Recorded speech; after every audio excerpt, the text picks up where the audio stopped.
Aujourd'hui, nous allons parler du cours du Bitcoin, de l'Ethereum et du XRP. Mesdames et messieurs, il nous reste moins de 2 jours avant les prochains grands mouvements sur le marché des crypto-monnaies. Le cours du Bitcoin pourra-t-il grimper vers les 90 000 dollars et y aura-t-il une correction du marché par la suite ou cette correction débutera-t-elle dès demain? Commençons par le cours du Bitcoin, parlons des nouvelles opérations et évoquons quelques événements qui entraîneront de très grands mouvements pour le Bitcoin. Dans les dernières vidéos, nous avons vu qu'une figure en triangle est en train de se former ici. Cette figure peut également être appelée un drapeau et nous nous demandons maintenant si le cours du Bitcoin pourra franchir cette ligne blanche pour atteindre les 90 000 dollars. Disons plutôt 92 000 dollars. Ou si à partir de cette ligne blanche, une correction se produira à nouveau, au moins jusqu'ici, à 69 500, voire peut-être même jusqu'à 54 000. Je vais tout vous expliquer en détail. Je vous montrerai également où passer de nouveaux ordres, mais je souhaite d'abord vous présenter les événements économiques qui influenceront le marché, car ils vous seront également utiles à l'avenir. Regardez, demain, le 29 avril, aura lieu une réunion de la Fed. En d'autres termes, ils décideront s'ils augmentent ou baissent les taux d'intérêt. Il est fort probable qu'ils les maintiennent inchangés.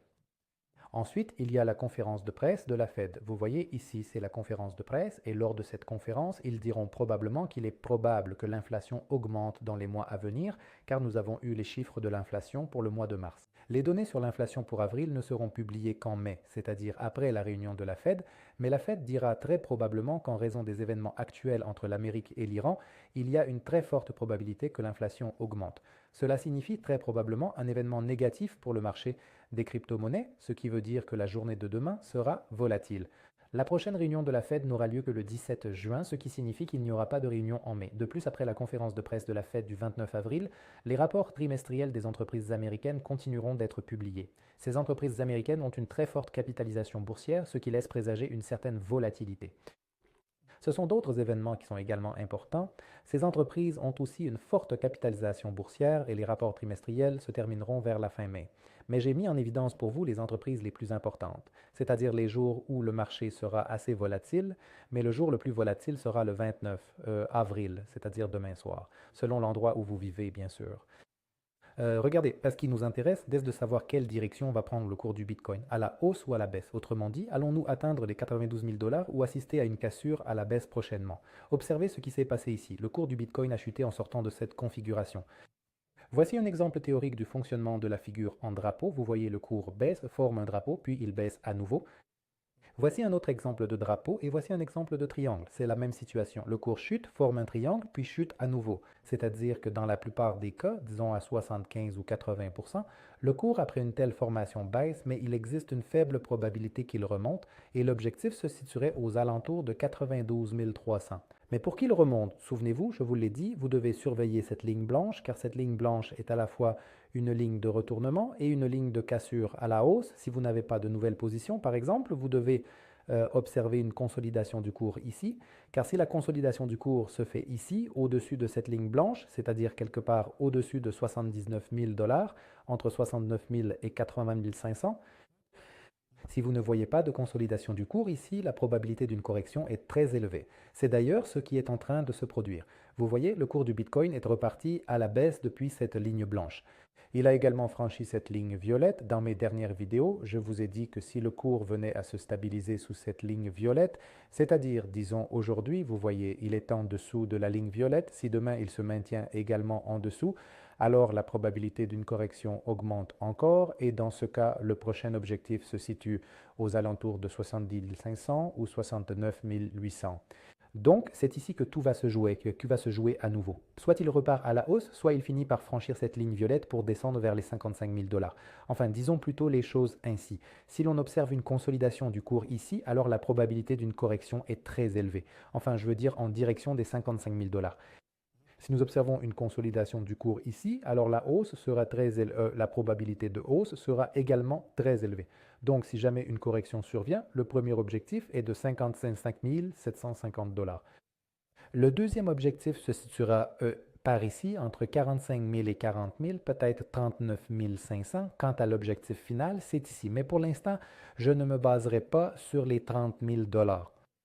Il y a un support très important ici, entre 45 000 et 40 000 dollars. Il y a également un support ici, mais il s'arrête à 55 000, c'est-à-dire qu'il n'y a pas de support entre 55 000 et 44 900. Voilà, mais pour l'instant, nous devons attendre de voir dans quelle direction le Bitcoin va partir.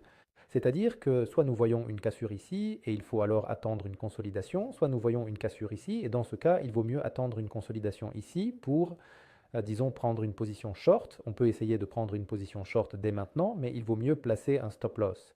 Regardez ce qui se passe avec le cours de l'Ethereum. L'Ethereum dépend du Bitcoin. L'Ethereum présente ici la même configuration que le Bitcoin, un drapeau. On peut repartir à la hausse depuis ce drapeau jusqu'ici. Cela représente environ 3100 dollars. Si le cours du Bitcoin ne franchit pas la ligne blanche, car il repart à la baisse depuis cette ligne, et qu'il revient vers la ligne violette, alors l'Ethereum se retrouvera également sur sa propre ligne violette. Cela se situe aux alentours de 2054 dollars. C'est donc à ce niveau que tout se jouera. Soit nous assisterons à un nouveau retournement à la hausse, soit le cours franchira cette ligne violette pour entamer une correction. Mais il vaut mieux dire que tout se jouera au niveau du Bitcoin. C'est-à-dire que si le Bitcoin ne parvient pas à maintenir sa ligne violette, il baissera et l'Ethereum suivra la même tendance.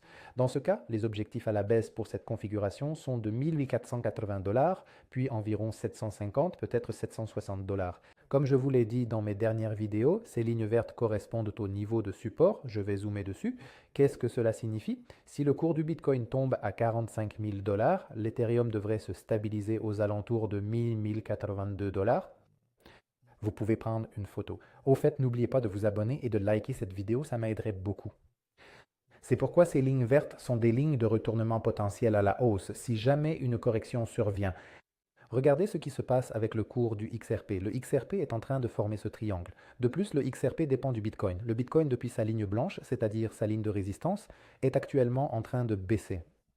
La décision tombera d'ici quelques jours. Soit le Bitcoin atteindra la ligne violette, et si cela se produit et qu'il franchit cette ligne, nous aurons droit à une correction au moins jusqu'ici, à 70 700.